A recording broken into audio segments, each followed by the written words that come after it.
Nope, you are not seeing things. This is a DA for Sunday, December 1, I used a and this is the rare occasion where we're going to turn around and address I yesterday's used a fallouts WWE wrestler and from plural fallouts. I wouldn't call it fallouts because nobody got fired yet. Actually, the Purdue coach actually did get fired this morning. But the Purdue coach didn't do anything wrong. He just had a bad football team.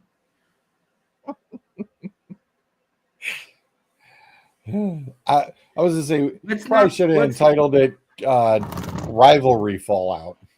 Let's not pretend that the Purdue coach actually did anything wrong. Okay. I won't. The ones that you need to point the finger at are individuals at both Ohio State and Michigan, Auburn and Alabama, Arizona State, Notre Dame and USC, UNC and North Carolina State.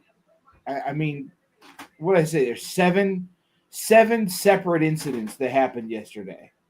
And almost it's the eighth one was the Florida State, where the Correct. Florida State University, actually the sheriffs and police and security all formed a diamond formation around the center of the field because Florida looked like they were going to be about anticipating another flag planting, and they wanted to prevent that from happening because apparently they took notes of what was going on earlier in the day. I will commend the ACC, SEC leadership and the individuals down at that game for taking pro action at the end of it. I used to not have a problem with the flag planting because it was a way to trash talk in a fashion that I felt could motivate a team, especially if it was a rivalry game or a one-off game, like when Baker Mayfield did it to Ohio State at the shoe, right, and planted the flag, or like Texas did it earlier this year against Michigan, and I didn't really defend it, but I didn't have a problem with it either. What happened? I think what happened yesterday with Ohio State and Michigan is going to be the death of the flag planting. You cannot have security forces spraying active players and coaches with pepper spray at the end of a game because a fight breaks out. You cannot have the head coach of one of the country's prominent major universities standing there on camera when one of his players walks by mouthing what happened.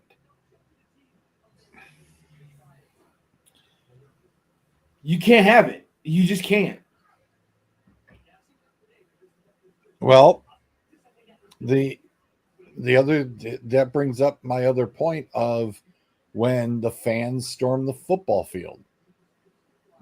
If that actually would have happened probably about 20 minutes sooner, that could have gotten uglier. So because you know how drunken fans are, that could have got uglier. That really it got ugly at halftime when one of the Ohio State fans leaned over the tunnel and spit on Michigan players. Oh yes, that was. I already gave you guys my opinion on the stupid yesterday. This is getting ridiculous. Let's not pretend that fans, especially unhinged ones, on either side of any rivalry, and I'm not going to highlight Ohio State in this because I have very much called out people in the past on even Texas fans. So let's not pretend that I don't. Right.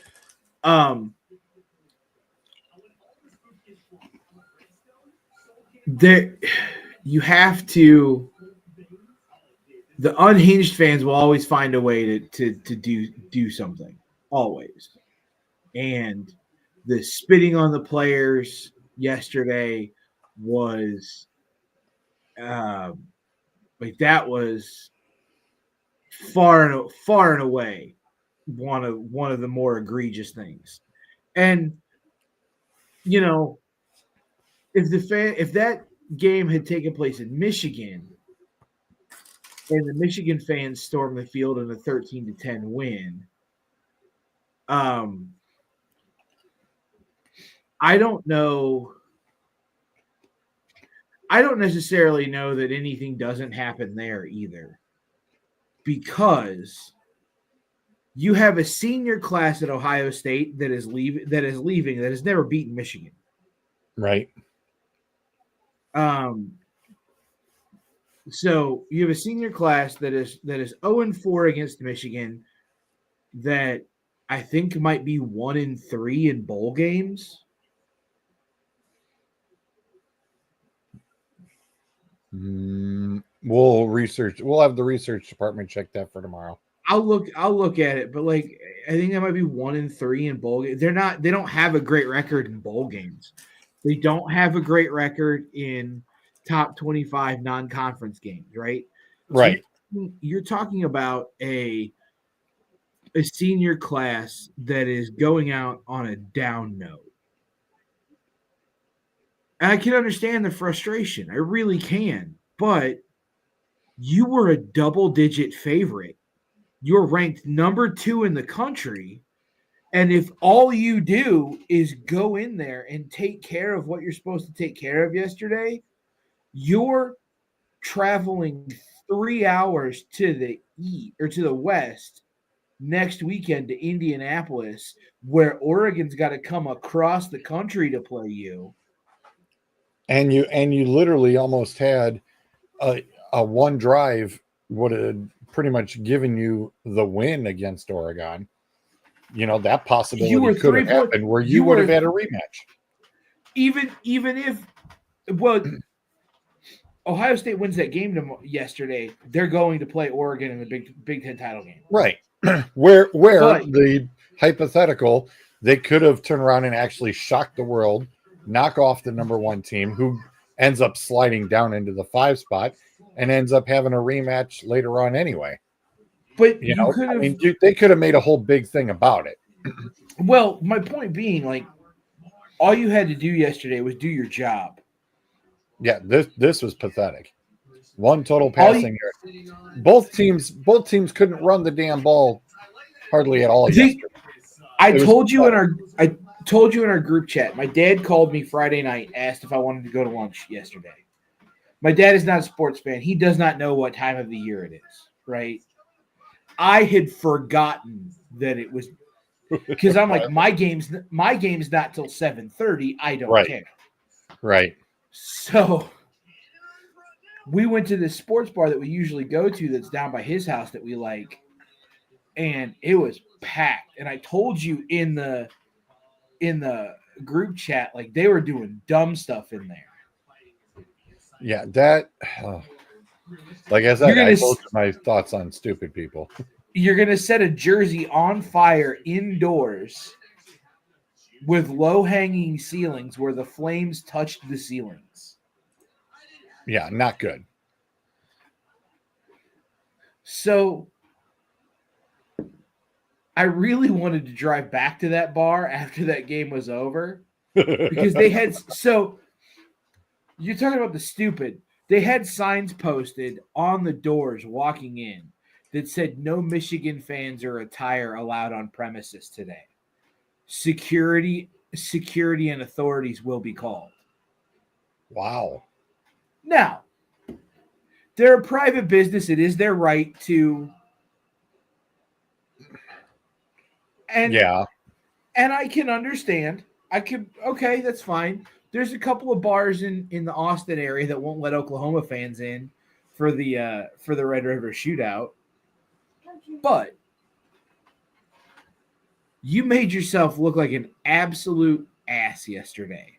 Not only the fan base, but the team. Like I said, you were a 24-point favorite at home against an unranked 5-loss team, and you could not score 10 points. Like that game, I'll agree with Adam and a couple other people. That game literally should have been 34-3 a Michigan win. Like that should have been a blowout. 100%. If you look at the missed scoring opportunities by Michigan, I think I counted it up and it ended up being like 34-3.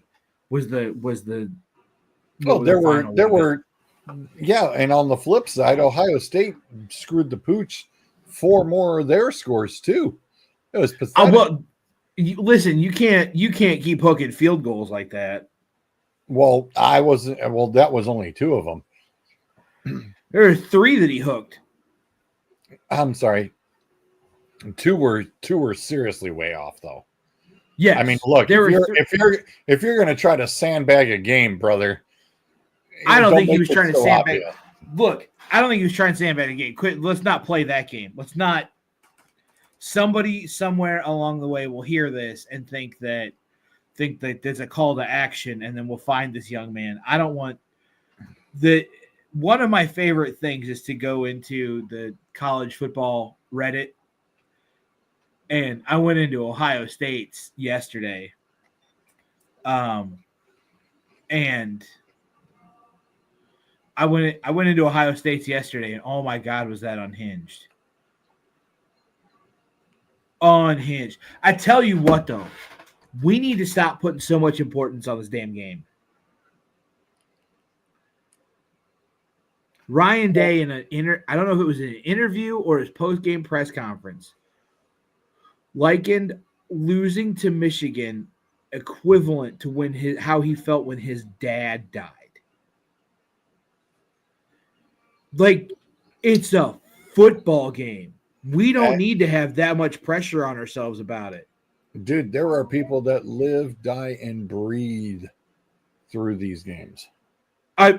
Harvey Updike in Alabama. Come on, I know. I remember that guy who poisoned the trees down in Toomer's Oaks. Yeah, Toomer's Corners. Mike turned around and he's got it right there. He wanted to show that between him and Chip Kelly, it's like you turn around and you come in with that type of a game plan when you're right. Your wide receivers were so mismatched for the Michigan DBs, and you even own the edges, but yet all you wanted to do was run the ball up the gut, which neither team was able to work that yesterday. It's like, hey, listen, after a while, you got to realize, hey, by halftime, halftime adjustments. It didn't look like there was any adjustment at all. You can't run him down. You can't run him down for not throwing to his NFL wide receivers when his quarterback can't get it to his NFL wide receivers. No, he just throw it to the other team. My point, exactly. Both interceptions, it was ignorance. They were bad throws. It was total ignorance. And it's like, okay, last thing, well, maybe he can get to that. No, dude, it's you throw it away and you go for third down. It was a lot of forced throwing yesterday, which didn't make any sense. A lot of it didn't make any sense, but it digress. There was a lot of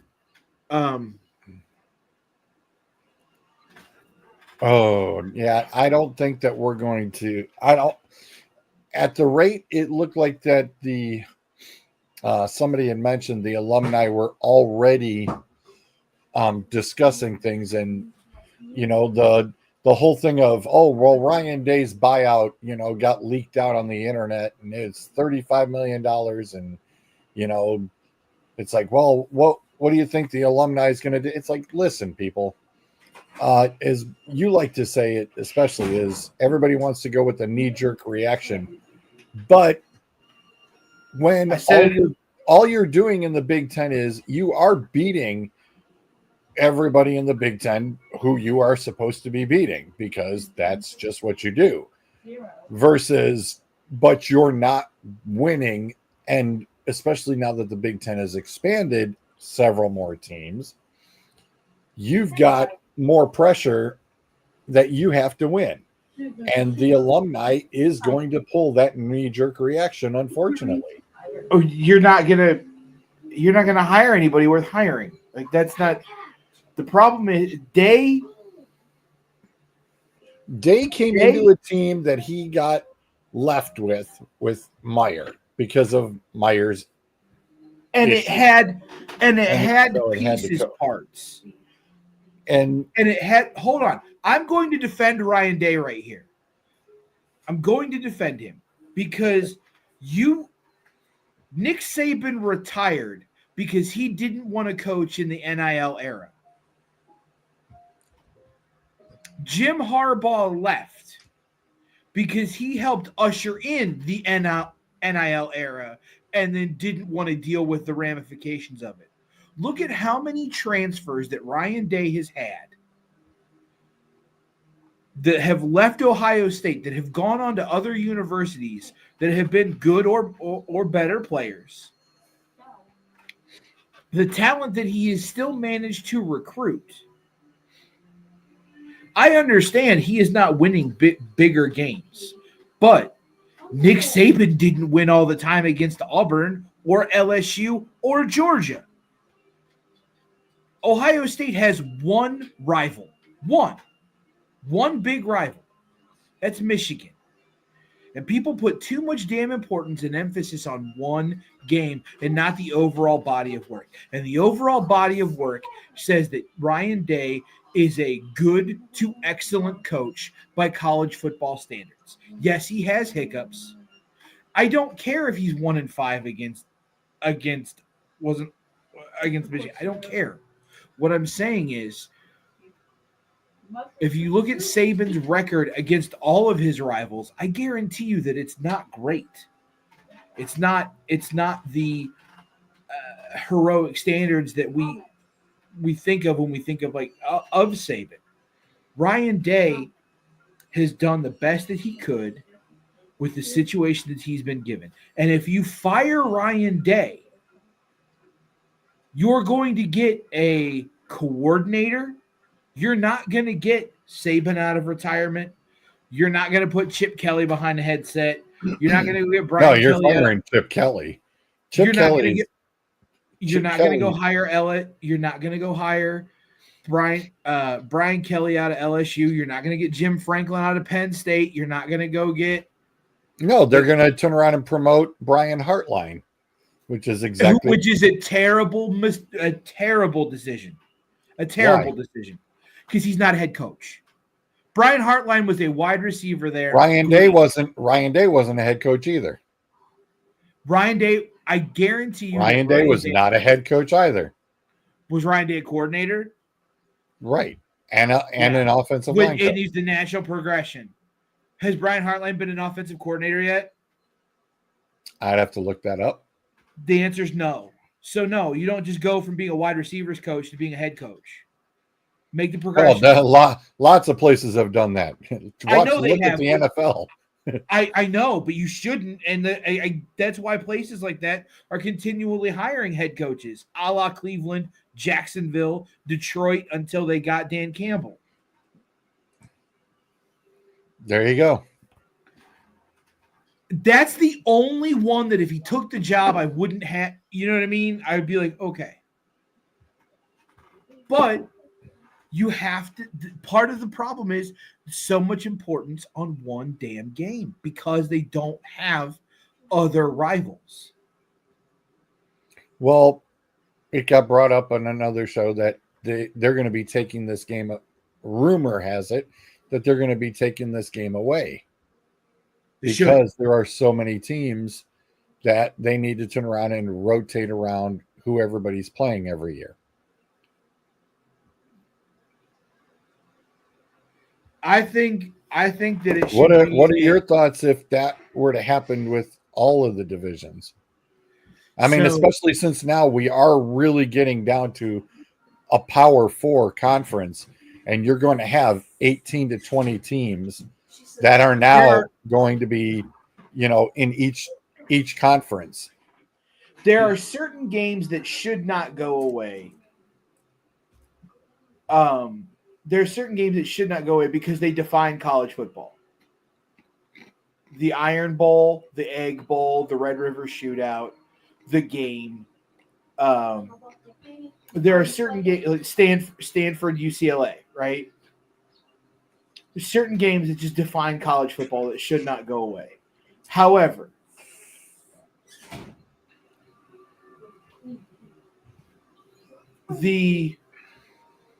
you're never going to get rid of out of conference games. You have to fill out.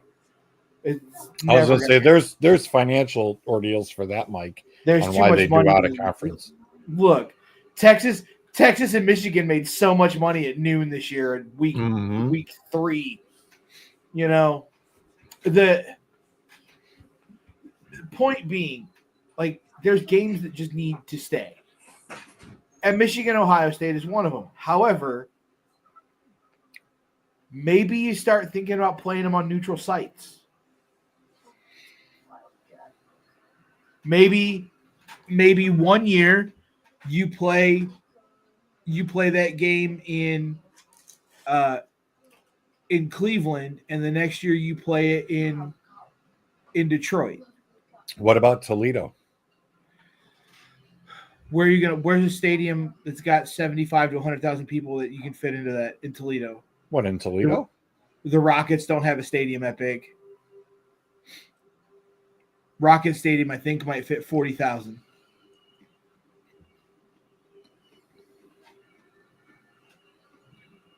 I'd play it in Cleveland because it's 2.5 hours from Columbus and 3 hours from Detroit. That's literally in the middle of neutral ground.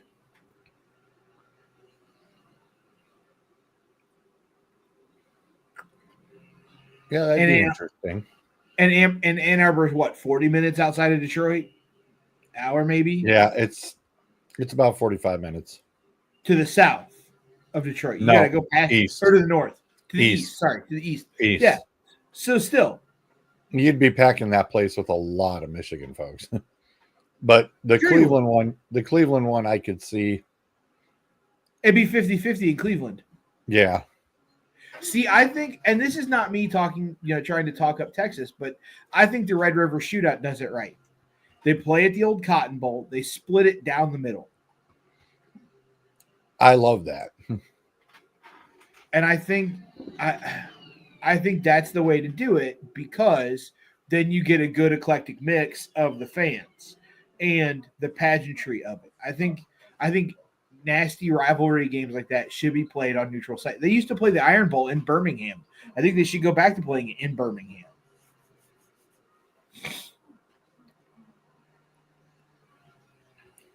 Okay. What about setting that up instead of at the end of the year? Why not put it at the beginning of the year? Why? Like about that second, third week. Why do you got to make it the last week of the year? Because I think that's the game. For as much as I just said we shouldn't put so much importance on the game, I'm going to turn around and put importance on the game, because in some cases that's what defines your season. Michigan is 7-5. They were 6-5 going into that game, but now 7-5 with a mediocre bowl bid and a win over Ohio State makes that season way better and more palatable. Well, why couldn't they have done that earlier in the season? You really want that game week 2, week 3? Texas, Oklahoma is in the middle of the season. That's like week 5, week 6. Okay. That used to be what kicked up. Like you think it's earlier in the year because it's still warm outside, but it's week 5, week 6. It's like second week in October. Well, like I said, I mean, Michigan State game is the same way. It's about the middle of the schedule. But that's not. Little brother plays big brother. Listen, But that's little. That's little brother. I lived in the state of Michigan for 19 years. If you even think that is like the next level game that, of course, Michigan State fans will say that is their quote unquote That's their Michigan right. Ohio State game. Right. But Michigan fans take that one just as serious as the Ohio State Michigan one. You're fighting family on that one. I get it. But like just like Texas and Oklahoma, but Texas the Texas and Oklahoma is, the big rivalry for both of those schools. But the little brother rivalry is Oklahoma State, Texas A&M.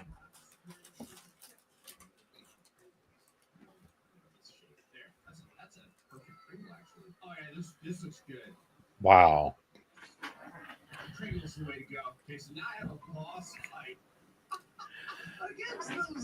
Look, for as much as we want to trash on Ohio State yesterday, we could trash on A&M last night because they had a chance to put Texas away and didn't. Yes, they did. Yes, Three they did. Three down stops at the goal line. That was sad. That was sad. It was super scary to watch that. I was just like, man, I said, man, if that was just going to happen, I said Bruiser was going to lose his mind. Nah. I gave up a long time ago getting super upset about football. Would I be bummed? Sure. But I gave up a long time ago. Like, let's get, like, you know what I mean? Like, it ruins my day upset. Yeah. Well, I'm the same. Ever since I started doing this, I've found that to be the kind of the same as well. Is I'm not going to sit there and let it just kill off my whole day. I mean, if it whatever happens is going to happen. It doesn't matter, as much as, eat, sleep, and breathing the games and whatnot, and I mean, and then a lot of people sit there and go, well, you're not even a fan of most teams. You're just a fan of players and because you do fantasy and all that. It's like, no, not really. I mean, yeah, I'm a fan of players. That's not going to ever change. But I mean, everybody's always had their fans of players on their teams. It's just that with the way free agency worked out 35 years ago, things have progressed. So it's like, yeah, I mean, I still follow with my couple of teams, one by birthright, one by choice, and I go from there. I mean, if they die off, it's not going to be the end of the world. Well, first off, he's gay. Oh, you just hush. Dude, that was just wrong. I don't know who created that. That thing was just wrong. So, do you know what that's from? Bruiser sent me this stupid thing. No, I had no idea. I was just sitting there and I was. So it's an interview that somebody did with Willem Dafoe talking about his character from Boondock Saints. Okay. Who is this very eccentric, homophobic gay man? Okay. Yeah. So that's what the meme came from. That's where it came from.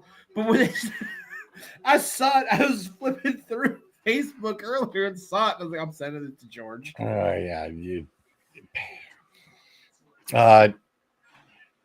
Yeah, it's the thing about that too, Mike, is the more that I keep even getting involved and the more in depth on the coaching schemes that I even see, and I'm watching these games, and a lot of it's almost to the point where, I mean, I was watching Florida State last night. I was watching.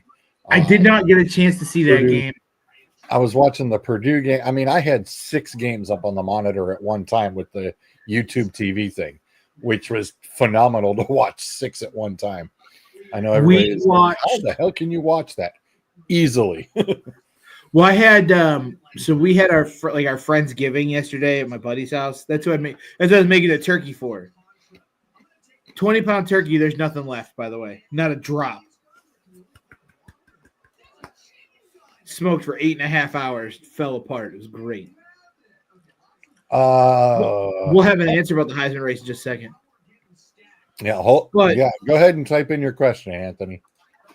But we were watching Survivor Series over there, and then when I got home, I was watching Texas and Texas Tech, or not Tech, but Texas A&M.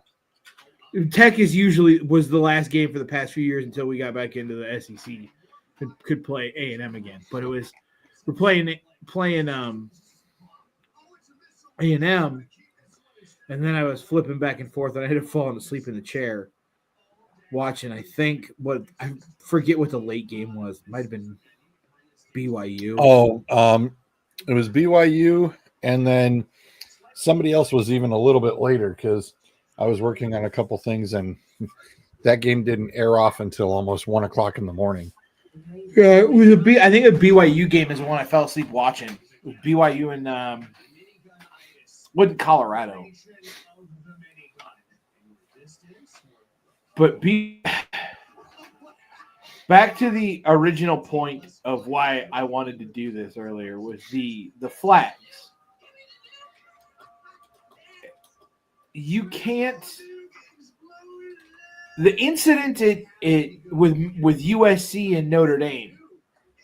Did you see that? No.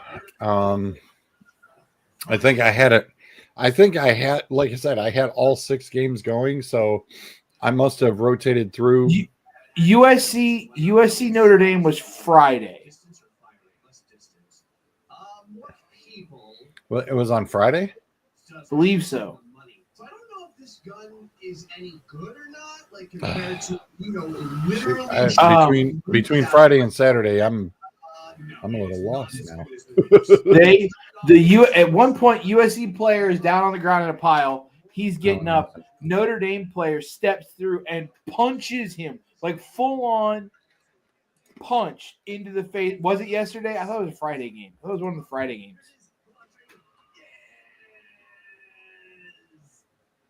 Because there were a bunch of games that were Friday, too. It kind of gets lost in the haze around Thanksgiving. Right. There's so much. Between Thursday and to Sunday, there's so much football all 4 days.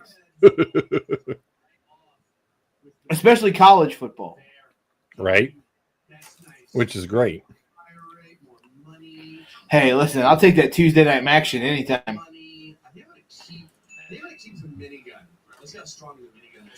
Right in the face mask, Michael. Right in the face mask. Sucker punched him right in the face mask. Which is uncalled for. So I actually have an article up from Yahoo. This is good because now I have like more miniguns. I'm gonna take distance.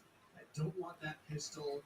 And now, like I lost out on a little bit of distance. No, Travis Hunter, because he plays both ways. That's right there.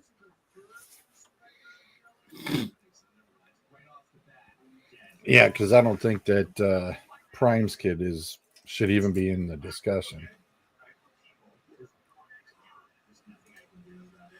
So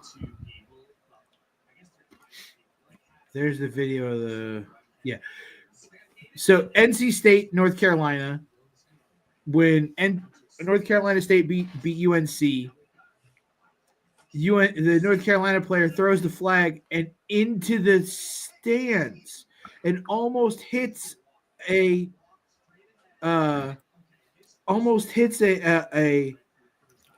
spectator.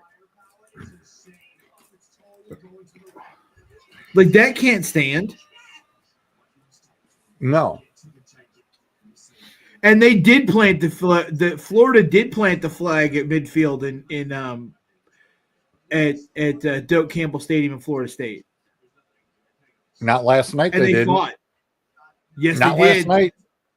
No, because George, they even said in the broadcast. George, I have the video.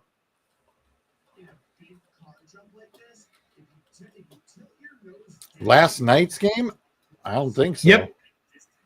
It says 2023, not last night. It was in 2023. Coaches were more directly involved in the skirmish after Florida defeated Florida State 31-11.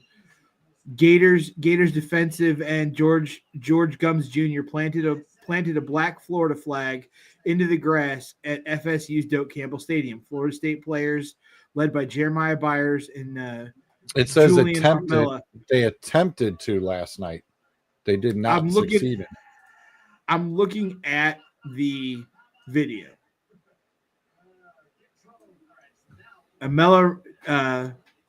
Florida State players led by Jeremiah Byers and Julian Armella ran in midfield to pull the flag out, which led to the two teams fighting. Seminoles coach Mike Norville got his hands on the flag and tossed it aside. He then confronted Florida coach Billy Napier and let his counterpart know that he didn't like what happened. I told him what I thought. Norville said. They won the game. They had the right to celebrate just like we have in previous years. Norville said afterward via Tomahawk Nation. But if you want to come and do that, that is your decision. You can have within the team. But I told him what I thought. So yeah, they planted the flag. Arizona State planted a pitchfork, which I thought was funny. Part of my thing would be if you don't want an opposing team to come in and plant a flag or a pitchfork or anything that or anything that represents the team that beat you. Yeah, then beat 'em. That was the other one we were talking about, Mike. I forgot then which game it was that that they said that they had the police were around the center of the field and nobody was even near it. I'd have to go back to see what game that was broadcast last night when they mentioned that. Like I said, I had 6 of them going at one time, so different audios. Could have been Notre Dame. It could have been Notre Dame USC.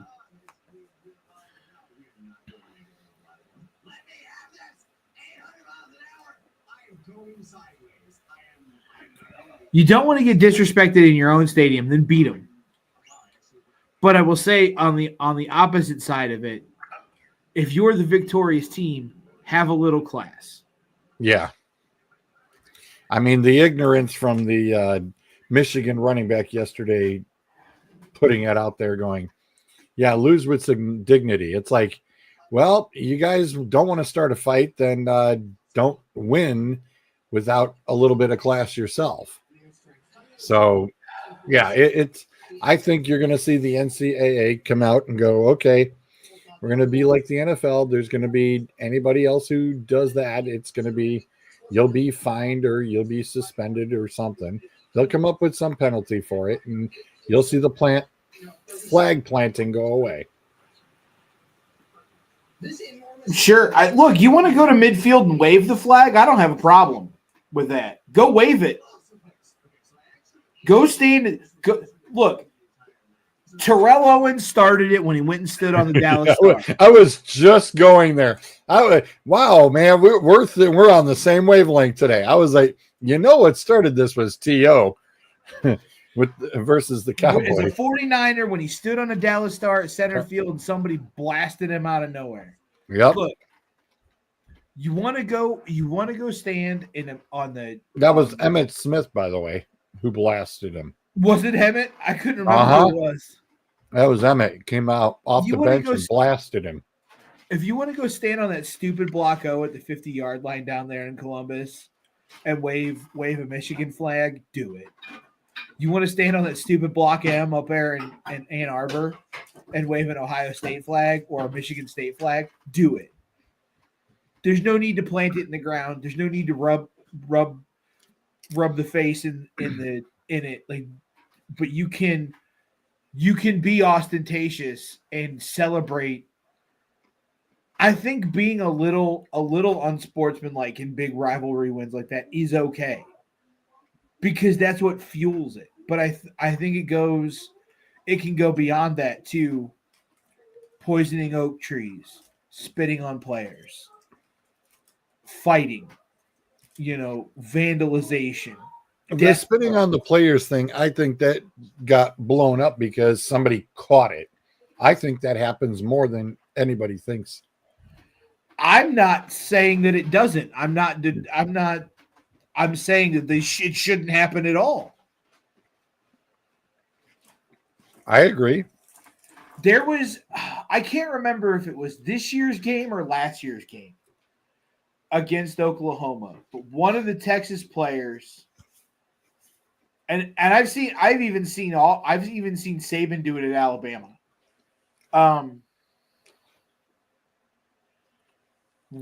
Anthony, I don't think it's going to take that long. I don't think if he doesn't win it this year, he might get fired. I don't think you should fire him, but whatever. But Sark did it this year. It was either this year or last year. One of the Texas players started chirping at Oklahoma, coming off of a very good Texas play, and started to get chippy. And Sark grabbed him by the face mask and said, "Remember who you play for. We don't do that here," and threw him toward the sideline. I think that's also part of it is you need coaches who are going to hold down the discipline of the teams. There's a reason why the players respect the hell out of Nick Saban or Steve Sarkisian or Ed Orgeron or Kirby Smart because they know they can't. There's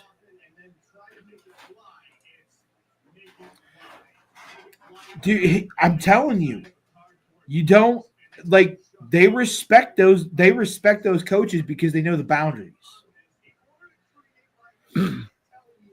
Yep. I don't think Ohio State players respect Ryan Day.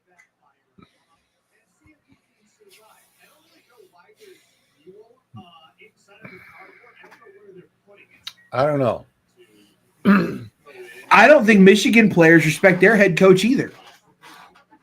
Well, their guy's quote unquote New. still brand new. He's But new. I mean, I don't think it should matter. I mean, that is your head coach. I mean, yeah, okay, you're getting NIL money. I don't give a damn. It's like, dude, you still have to turn around and you're still in school. You are still a young adult, and you still should respect you. You were brought up through a high school system where you are supposed to respect your coaches. I'll put it this way. Okay. We all had that one friend or two in elementary school and high school or middle school that whose parents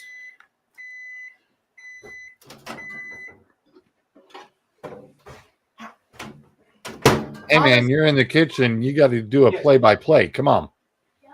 Thomas, we don't microwave plastic plates. One, they melt. Two, they're honestly not microwave. Don't touch it. Oh, I'm sorry. You know your headset's not working, right? Yeah, Your it is. microphone. Yeah, but you walked away. Your microphone is on your phone. It's not on my phone. It's on my hold on. We don't fix this right now.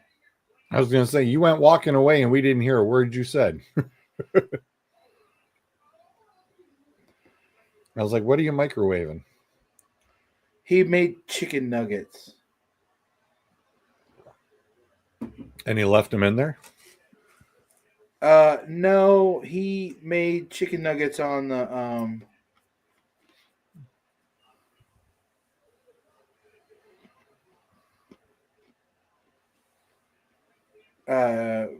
he used like a plastic plate and it was very hot.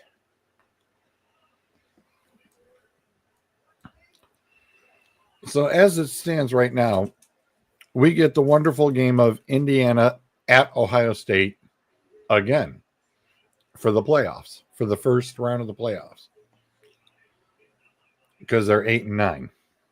Right. How boring is this going to be?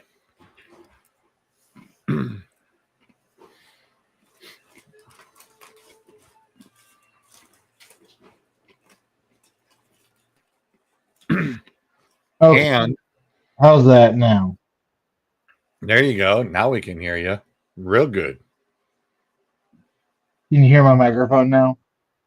Oh, yeah. Now I can't hear you though. Son of a.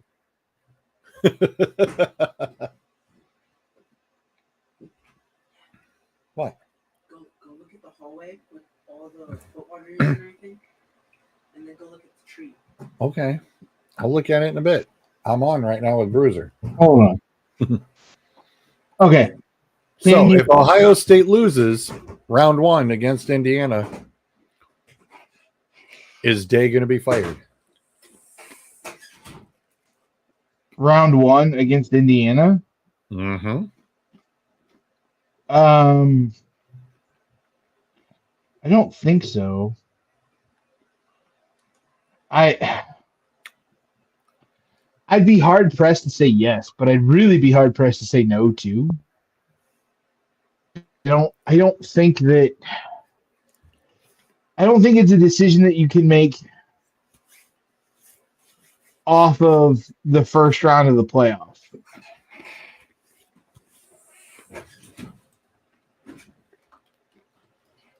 I mean, they're gonna fire him regardless if they want to. He could win the national championship and still end up getting fired. With that? I'm saying, okay, you're on. Okay.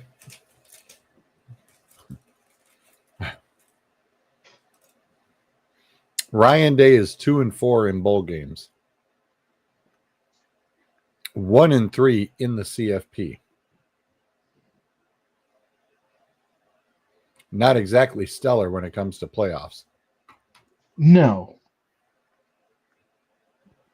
Not exactly stellar at all. That's painful.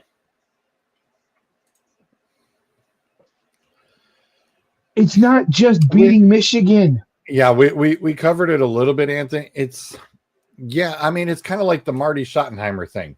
Yeah, you keep getting to the championship games, but you never get your butt to the Super Bowl after 13 years. I mean, it's kind of a tough pill to swallow.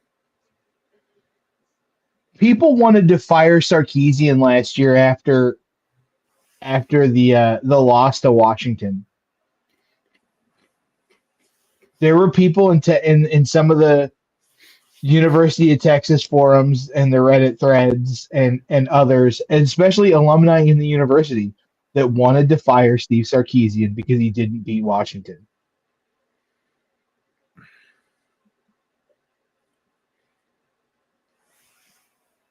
But you said it yourself, though, last year, too, that Texas wasn't quite ready yet. You said they weren't quite ready yet. You said wait until next year, which is this year. They are more ready now than then.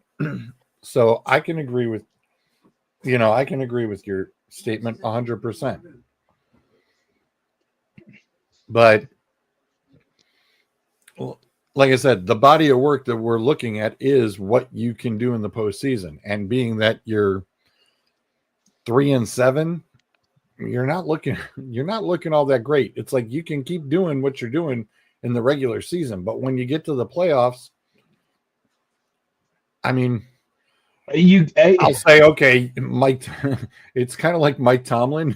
Keep getting to the playoffs, keep getting your butt kicked.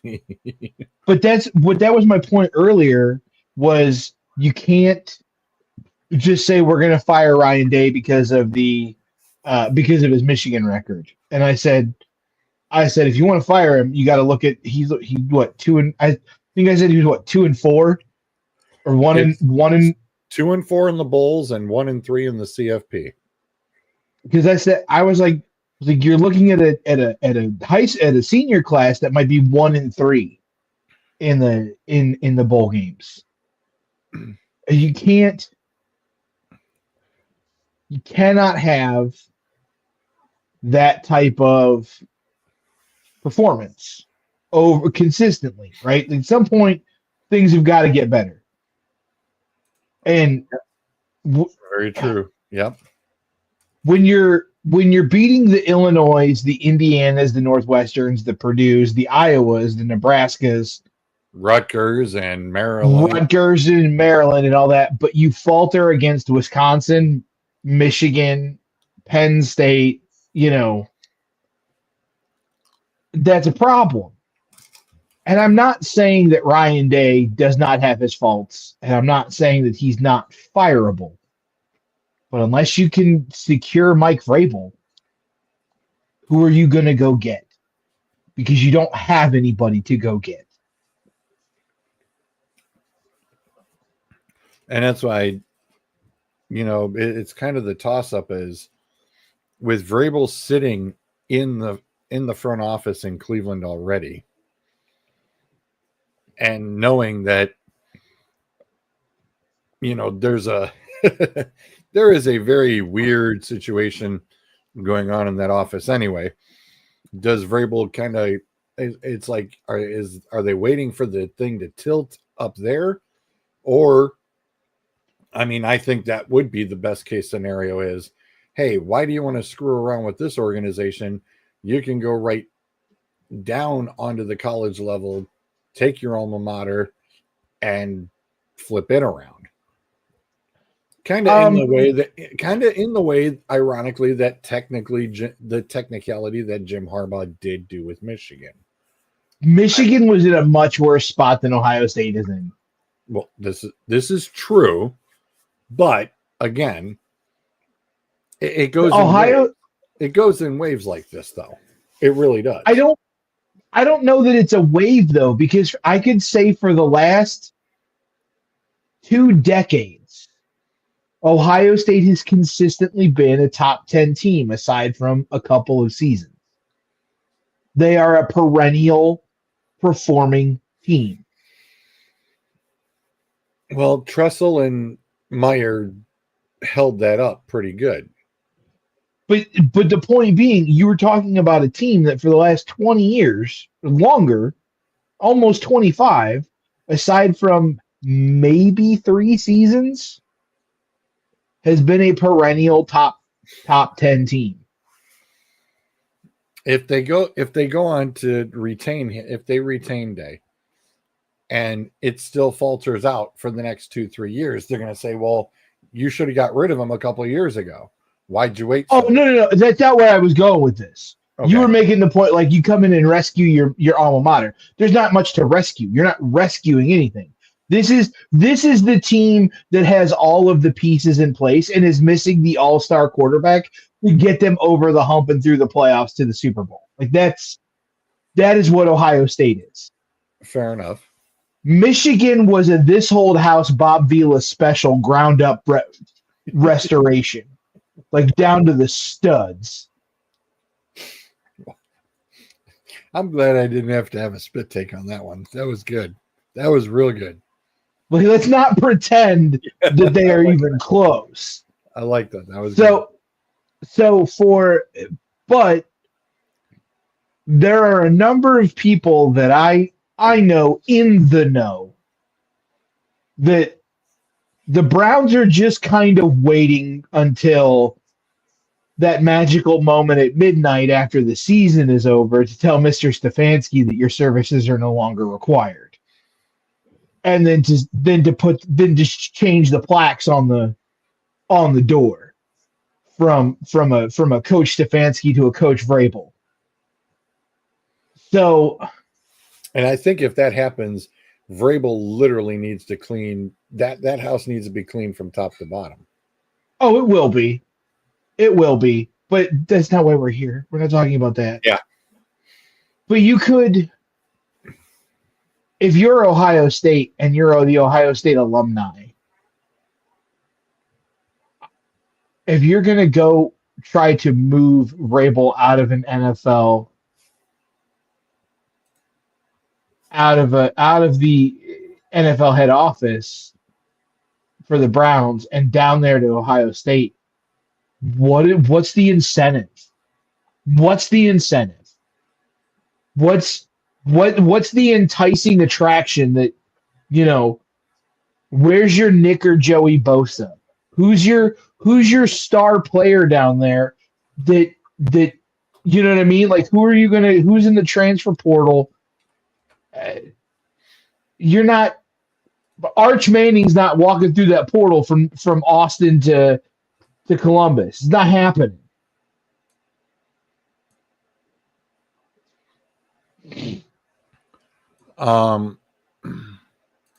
Anthony brings up a really good question. Who would you go get? There's one head coach that I would go get in the NFL just to make people mad. Just to make people mad. I'd go hire Nick Sirianni. Because he doesn't care. The Miami Dolphins coach is kind of in the same seat. He doesn't care either, and I love it. I love it.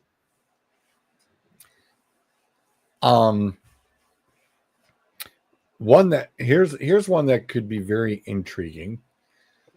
I mean, I don't know what the likelihood is, but then again, could be something real interesting. What about Robert Saleh? Wouldn't be bad. That one's Saleh not be a good. that's not That'd that, be- that one's not too bad. He would look. He wasn't awful at the Jets. He just had a pile of crap to work with. Yep. And he'd It's be walking really- into a really good situation down in Columbus. It's really hard to stop a kernel rolling down a storm drain. You know what I mean? Like, Yep.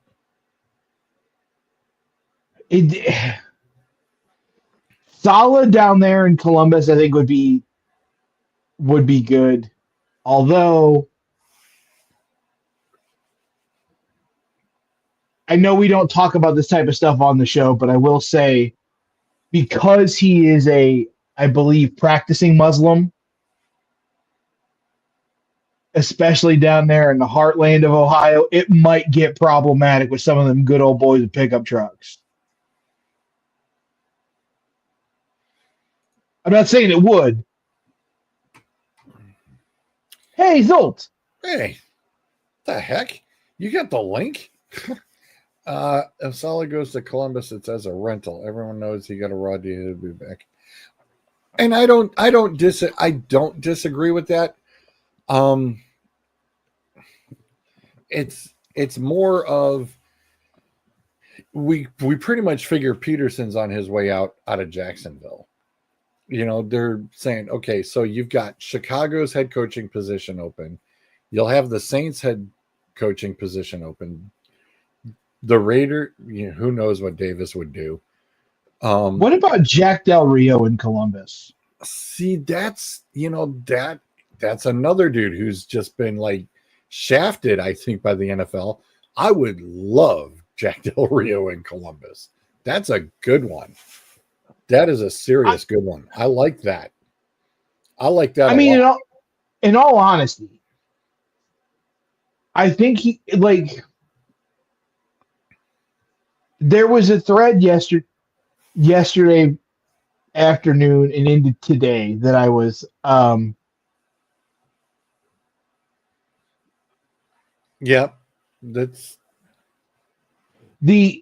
but there was a thread that I was following in Reddit, and they were talking about this kind of who would the Buckeyes go after, and somebody mentioned Belichick, and I'm like, Belichick's not coaching college football. No. They're like, who do the Buckeyes go after? I'm like, he's not going and coaching college football. But somebody brought up, I forget how Salah. Yeah. They brought up him, and then somebody brought up Jack Del Rio. So it wasn't my original idea, but they brought up, hey, he's had so many issues in the pros where he can't get solid footing anymore. Maybe what he needs is to go down to the college level and really reestablish himself. But I understand that Del Rio is probably in his late 50s, early 60s. Yeah. He's very well capable of. They don't need either. I was going to say, I really don't think it would really matter.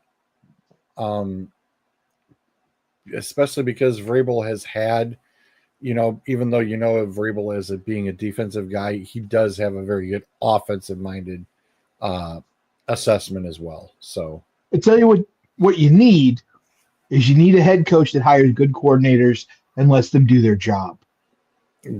Kind of like what Dan Campbell did up in Detroit. 100% what Dan 100%. Campbell has done. Yep.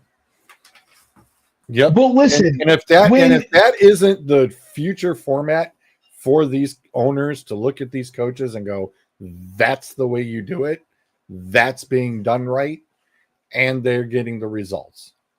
Did Dan Campbell start out? And I've got a little thing for tomorrow night. Did Dan Campbell start out? No, but guess what he's done since he went 1-6? He's flipped that baby 30, around. 30-8. Yep. Even outdoes Andy Reid on that since then. So here's we brought up Detroit. Yes.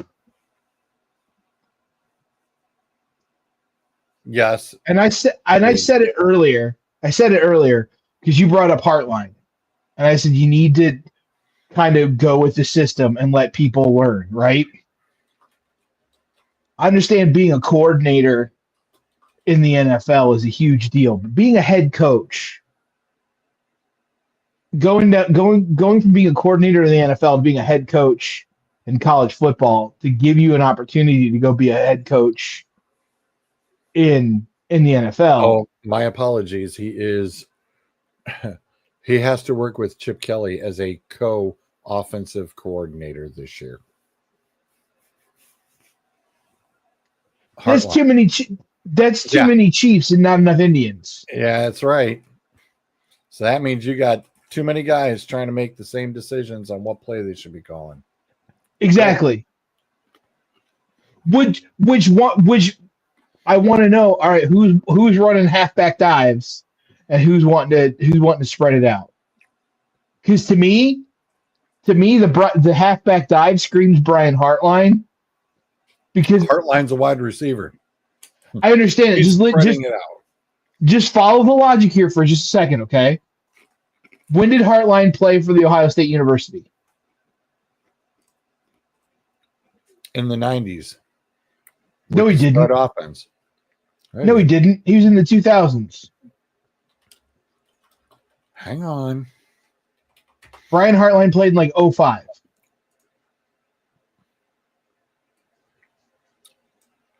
No, Zolt, No. you're not going to get him out of LSU. Hang on. College was 2000 because he was NFL draft 2009, and he played with the Dolphins from 09 to 14, and then came here and played his last year as a Brown in 2015. And then so he was in college from 2005 to 2009? Yep. So, who was the head coach then? Tressel. Right. What was Tressel's philosophy? Tressel ran the ball. 3 yards in a cloud of dust and then punt.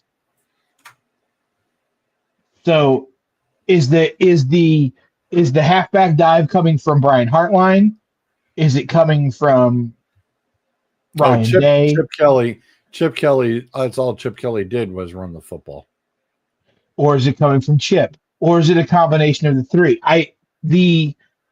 No, Zolt. I don't want any Kelly. No Kelly at all. No, thank you. I want Ed Orgeron back at LSU, to be honest with you. I want a dude that I can't understand head coaching that football team. I want to talk about, because the rankings came out. This is what I really wanted to talk about a little bit. They came out at 1:00, and last night at like 10 p.m., I gave you my projected top 10. I don't have my phone by me, so you're gonna have, if you have it, pull it up. Yep, I'm getting there. Because I want you to read off my projected top 10.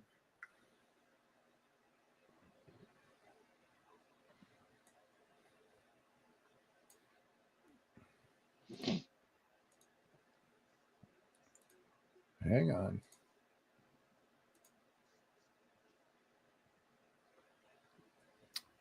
God bless it, ads. Get the hell out of here. No, get the stupid ads off our screen. Thank you very much. Get off the damn screen. God bless America. I hate their damn page. This is why I do it. This is why I make it as a backdrop and not share screen. ESPN's crap. All right. So, really? Get off the damn screen. No, I don't want to change. Yeah, ESPN's site sucks. I'm just gonna freaking cut it out. That's damn ESPN crap.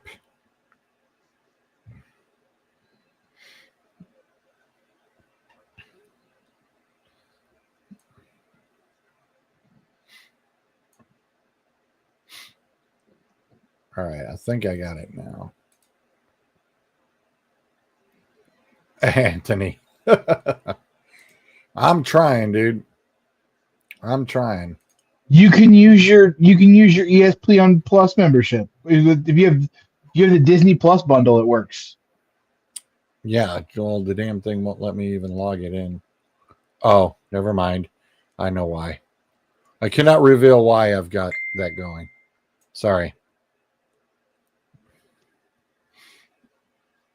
Debbie does Zolt, Dallas on Zolt, another. if you're not helping, get off this. No, stop it. I'm trying to get Bruiser's thing up too.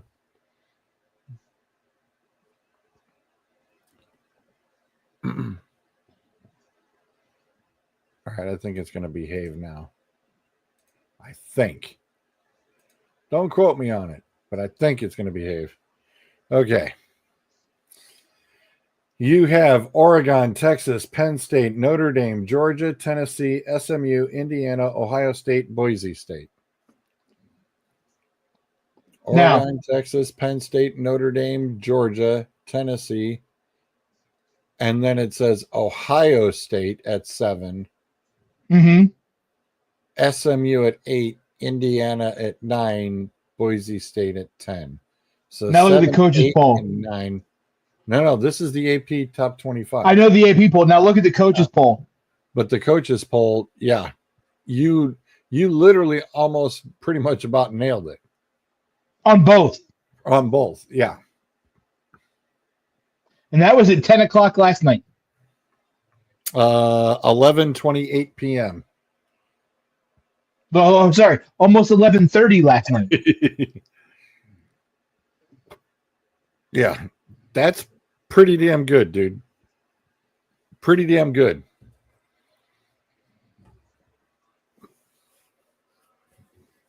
I was actually surprised that they still kept Ohio State above Indiana, personally. They all because of the win, the head-to-head win.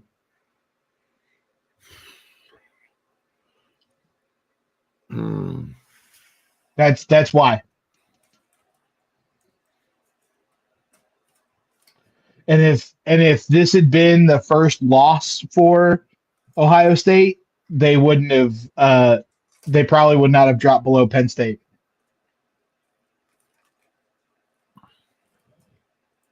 Hold on, bring that up. You see what Anthony just put in the chat? Alabama didn't do anything.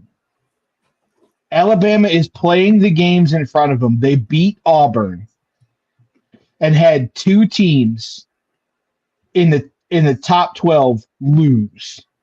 And one of them left the top 12 in Miami. What do you want to happen? Yeah, that's interesting that Miami fell as far as they fell too. They fell 6 spots. Yeah. They fell.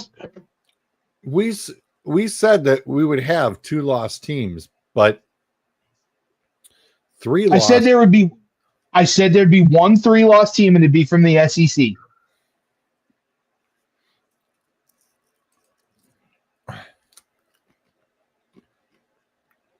It could have happened if they hadn't lost Zolt, like I'm with you. But listen, SMU at 8, I'm all about it. Yeah. I'm all about it. Now we can just do SMU back into the Big 12, so SMU can win the Big 12 and get a first round bye. That'd be even better. Do you have a bracket somewhere? I was looking for an hour for a bracket anywhere. No, I couldn't find one. nobody's done up a bracket yet. I was looking for it too. Nobody has done up a bracket yet. Not yet.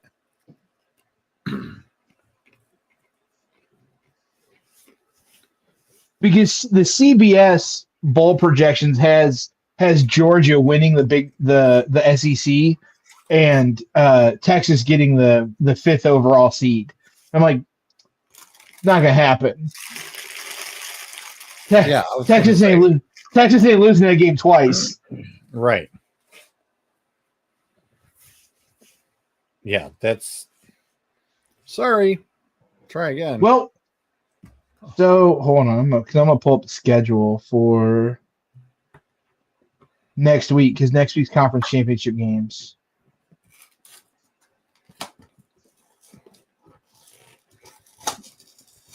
Now, this is, of course, the AP's top 25. What do you think the committee is going to do, though? I think it'll be pretty close to that, but I would not be surprised if SMU is ranked ahead of Ohio State.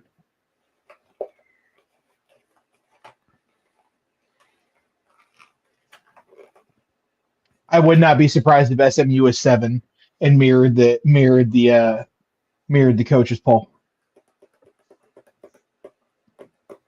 Well, but I don't disagree with Anthony on them. Alabama needs to be in the playoffs. They need to show that it wasn't all Nick Saban, blah, blah, blah. And that, yes, they can still make the playoff. Oh, they're going to get their butts whooped in the very first round, but they still got there. It could happen. You have Iowa State at Arizona State. I think that's the Big 12 title game. Yeah, there's a lot of these guys are going to be playing against each other again here this week. And this is all going to change. But you've got the Big 12 title game on noon. It's a noon kick. ABC. ASU's favored by 2.5. But man, if Iowa State wins,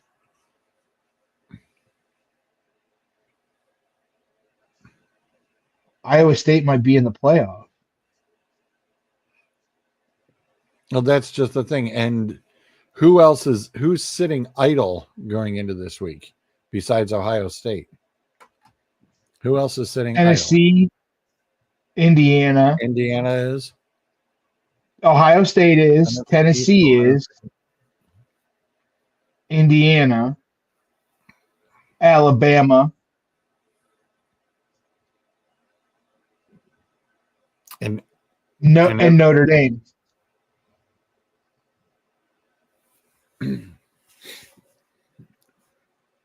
So that's brutal. These are your conference championship games this weekend. You got Western Kentucky at Jacksonville State. You've got UNLV at Boise State. Tulane at Army. Just get to the important ones. I'm getting through all of them because there's only like 9 games this weekend, so relax. It's not like we're on tomorrow night's show. This is a quickie show. Get to the important. Get to the meat and potatoes. I don't need the appetite. Well, UNLV at Boise State is an important game. You got Iowa State at Arizona State in Arlington, Texas, which is a big to do. Which is the Big 12. You got some action at noon in Detroit. Ohio is visiting Miami of Ohio. Then at 4:00, I don't know why this is the 4:00 game. Georgia is the visiting team against Texas in Atlanta for the SEC title game. Then you got Marshall against Louisiana, Raging Cajuns. Penn State is the visiting team against Oregon in the Big Ten title game at 8:00, and then Clemson and SMU for the ACC championship at 8:00 in Charlotte, North Carolina.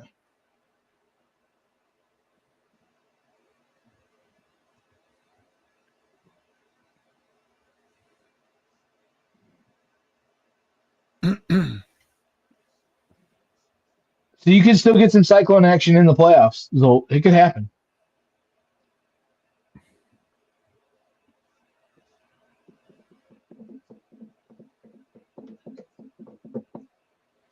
I thought we weren't doing a show tomorrow night. Did you have basketball or something?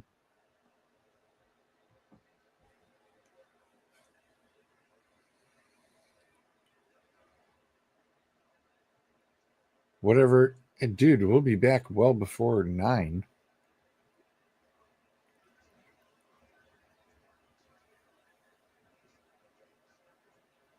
Okay.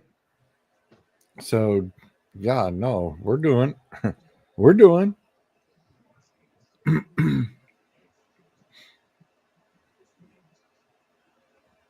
We're totally doing.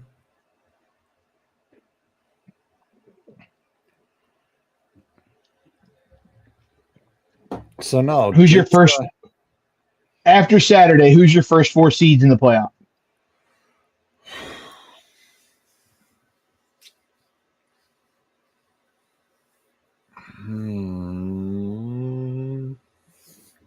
It's probably Oregon, Texas for sure.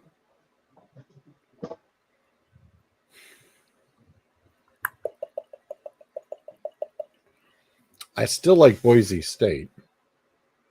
Okay. That's your ACC champion. Or no, you're a Pac-12 champion.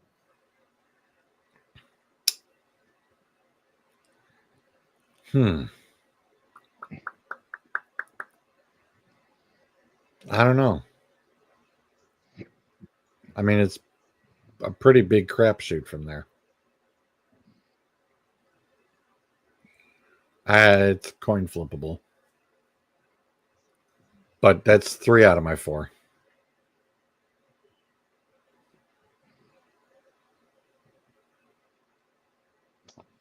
I think you're going to get Oregon, Texas, SMU, and I think you're going to get Oregon, Texas, SMU, and then the Big 12 champ.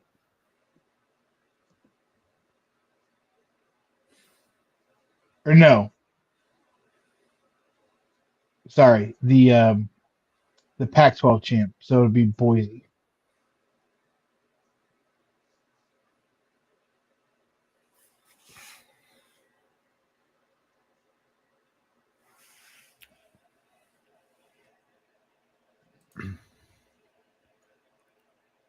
Y'all are gonna have a great show tomorrow. Yeah, we know the stats man will be there. Hey. We'll be picking fights. Don't be picking fights. He still likes me.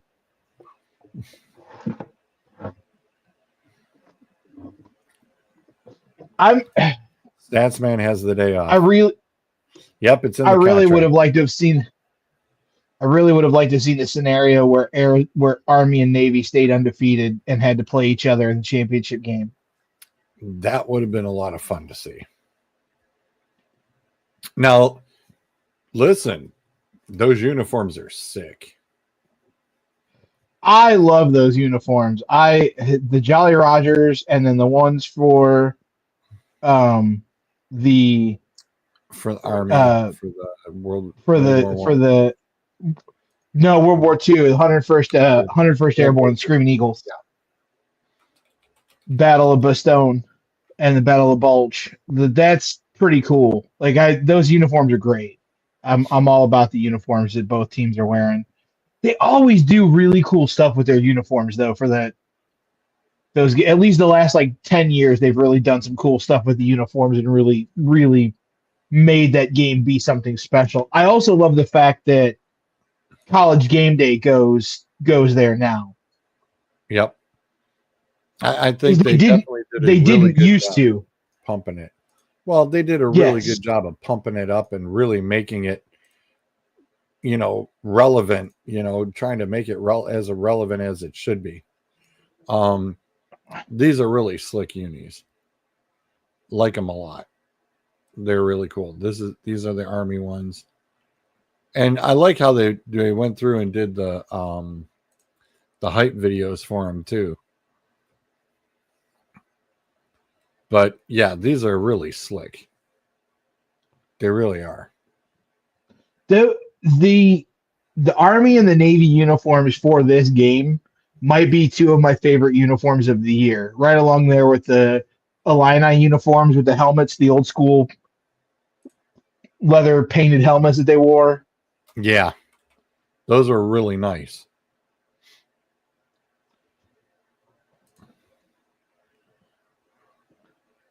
Sorry, Zolt. The Mountain West.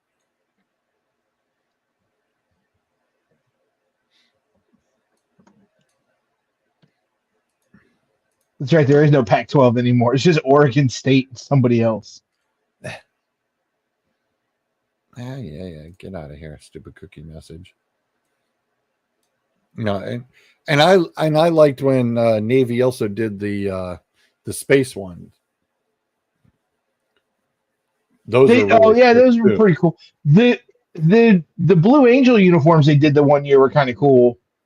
Yep, those were really nice too. I like that they're being very creative with them, and like I said, it really gets people more intrigued to watch the game as well because, a lot of it is just, everybody's like, all right, well, the rivalry ones are over with. And it's like, yeah, Army Navy plays that next week. And right now, Army Navy has to go up against all the conference championship games. So they had to come up with something. And I think this was a good way to come up with something. Army Navy is the week after the conference championship. I'm sorry. So. Yeah, that's next week. I'm sorry. My apologies. But they still had to come up with something to get people to watch because now it will be the first week of the playoffs. Actually. Right. What's that? Yeah, no, there's the first week of the playoff is when is the first week of the playoffs? 20th, I think. I thought no, 14. They've got this coming week. This coming week is the conference championships. The following week is Army Navy. The week after that is the first round of the playoffs. I know that they're up against something, and that's why they were changing this up. So what NFL maybe going up against?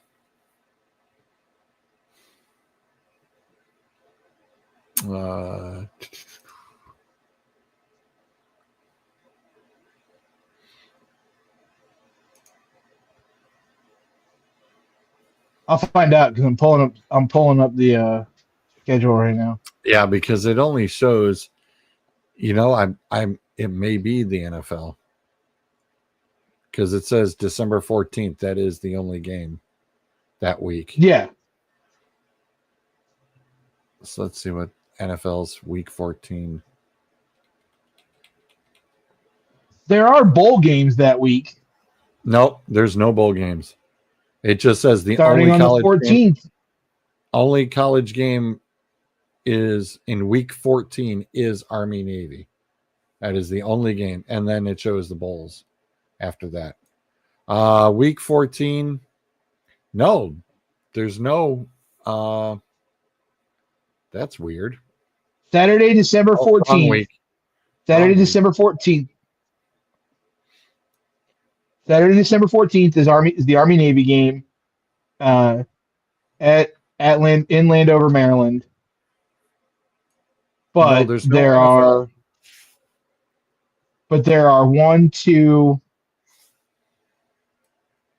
there are two bowl games that day. There's no NFL. So what were they going against? Bowl games. There's two bowl games on the 14th.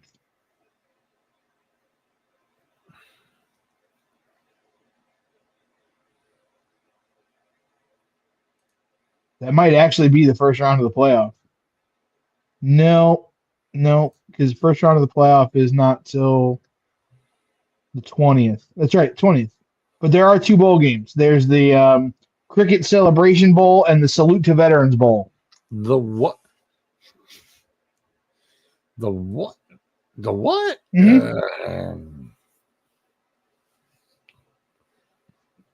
Yeah, okay. Well, okay, and it says their game's at noon and the other one's at 9. So nobody should be interfering with the Army Navy game. Because that game's at 2 or 3? 3. Yeah, so there you go. All right, let's get the hell out of here. Yeah, we'll catch you all tomorrow. Good night, Gracie. That takes care of the 4 minutes. Say goodnight, Grayson. Good night. Good night. I said say goodnight, Gracie. Good night. Good night. So I said, well, flip a coin, and if it comes out heads, have your hair dyed. And if it comes out tails, say goodnight, Grayson. Good night.